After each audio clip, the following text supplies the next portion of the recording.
probably not the best of starts on a new bike, but it does get better. Today I'm looking at the Redline Zander sold at Walmart.com. This bike has 27.5-inch wheels, an alloy frame, and 24 speeds. The Zander, as you may have seen in the title, is what I believe to be a game changer for Walmart's bike offering. Be that planned or just coincidence, it is a change. For the past 6 months, in almost every video, in the comments there's someone asking for me to take a look at this bike. The claims have been that it far exceeds the selling price, which is usually around $200. I only paid $151 and change. The argument they've made is that the components alone make this a $300+ bike, but what garnered my attention, and what I believe is the game-changing aspect, is the sized frame. That's right, you were seeing correctly. The Zander comes in 16, 18, 20, and 22-inch frame sizes. Among many things they list, one of the key arguments people give for not buying a Walmart bike is the lack of sized frames. And there is some merit to that argument because a properly sized frame can make or break a bike experience. Does frame sizing make the Redline Zander any different than really any other Walmart bike? After all, what's it equipped with? Because the Walmart listing is less than informative. And by less than informative, I mean almost non-existent information. The only thing in the description section lists small 16, even though further down it says 18, which is what I ordered. So what did I get? I got a bike with an alloy but generic threadless headset. I also got 685mm alloy riser bars. On the end of those bars are generic rubber grips. Beside those grips are tried and true Shimano Easy Fire trigger shifters. 3 selections on the left, 8 on the right. Having a Shimano Easy Fire setup means that the brake levers are integrated, but the brakes themselves are Tektro. They are Tektro Aries. And I mention this because there are people out there that don't like mismatched brands when it comes to levers and their functioning components. Moving on, we can look at the straight steerer. This has painted Redline branding. And I want to note here that frequently on cheaper bikes, there's a lack of assembly lube on the bearings. If you'll look here where the fork goes into the steer, you can see some lube coming out, so it's nice to know that this bike at least has some.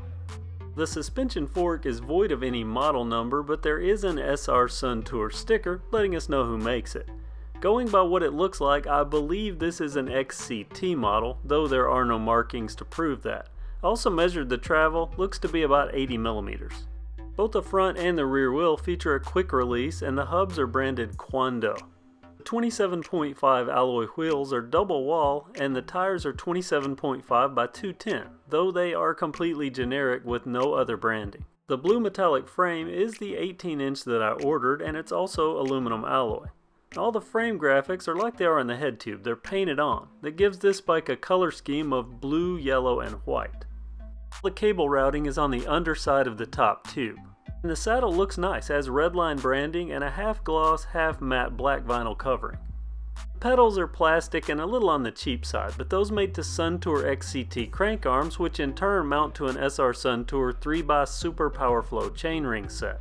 Moving through those 3 front gears is a Shimano Tourney front derailleur. Moving towards the rear, we have a KMC Z Series chain connecting the front and the back. And in the back, you have a Shimano HG31 8-speed cassette. The rear derailleur is a Shimano Acera. Now these Shimano Acera derailleurs are technically a step up from the Tourney. How effective that step up is can be debated, and we'll talk about that in a minute. To make sure everyone knows this is a Walmart offering, it comes with a kickstand. From the looks of it, at least feature wise, this is definitely above anything I've ever seen at a sub $200 price point. All that's left now is to get those tags off and see how it handles a crash. Give it a ride. Now, even though I set this bike up, based on my previous most recent trail experiences, I decided to give the brakes and the shifting a quick test. Okay, those work, now it's time to hit the trail. Right away there's something familiar that jumps out at me about this bike, and that's that it's very similar to riding the GT Aggressor Pro. That shouldn't be really a surprise, as they do share a lot of the same components. Same wheel size, the same fork, even an 8-speed Shimano Acera powered drivetrain. The Acera experience on my GT has been less than pleasant. It's clanky and it drops the chain galore. On the Zander, the drivetrain is still super clanky, and I did have a couple of early chain drops, but it does seem to have settled in. Though for the most part, I think the Acera is only a step up over the Tourney in that it can shift 8 speeds. Overall, the bike handles the trail well, and that solidifies my thought that this could be a very good beginner mountain bike on the cheap. There are traction limits to these generic tires, but the front suspension does a decent job of keeping the front wheel on the ground, and the 35 pounds of the bike helps keep the rear wheel down. There's a lot to riding this bike that reminds me of the GT Aggressor Pro. As a matter of fact, I'll say that this is basically a GT Aggressor Pro experience for almost 63% less money. And with this having a sized frame, this could be the beginnings of Walmart bikes being capable of getting a lot of new riders out onto the trail. Let me share some personal experience with you here. If you do hit the trail on the bike for the first time, remember to make mental notes of the terrain as you go. And more importantly, remember to remember those mental notes.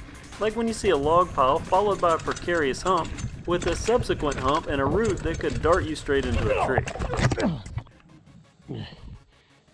Because things like that tend to separate you from your new bike and spoil what is otherwise a good experience.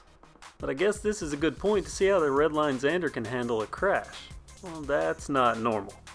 Though all it took was a little bit of trail realignment to get the Zander ready for duty again. My helmet nor me fared as well. The bike being able to shrug off the crash meant that I could mount it and gingerly work my way off the trail. A little beat up and a lot slower, but also wiser. I ended up with a bloody knee, a banged up left arm and wrist, and of course the need for a new helmet. But on the plus side, the Zander came out like a champ, and also the gimbal survived. Other than being dirty in a few spots, the Zander's no worse for the wear. Even the front wheel somehow maintained true. To me, this is a testament to the roots of this bike. This is a product of Excel North America, the same company that brings US customers Diamondback and Raleigh bicycles. In my opinion, and based on my experience with it, I think this may be a good bike for the money. It's not perfect. The Acera drivetrain is easy to dislodge if roughed around, and it's as noisy as any other cheap bike drivetrain. But overall, this bike stops and goes with practically little fuss. And clearly it can handle small crashes. The Zander also looks great. It looks well above its price, and with frame sizing it could mark the beginning of a new segment for Walmart bikes. It's currently closeout time, so companies and manufacturers are trying to clear out old models, and that means the Zander may be a little difficult to get a hold of right now. But let's hope that the new bikes and new models come with frame sizing, because more sized and moderately equipped bikes like the Redline Zander can bring a lot of new people into trail riding. Okay, dish it. Comment below and let me know what you think about the Zander or low price sized bikes. Also, be sure to subscribe if you haven't already and hit that bell icon so you don't miss anything, because there's lots to come. Thanks for watching KevCentral and have a great day.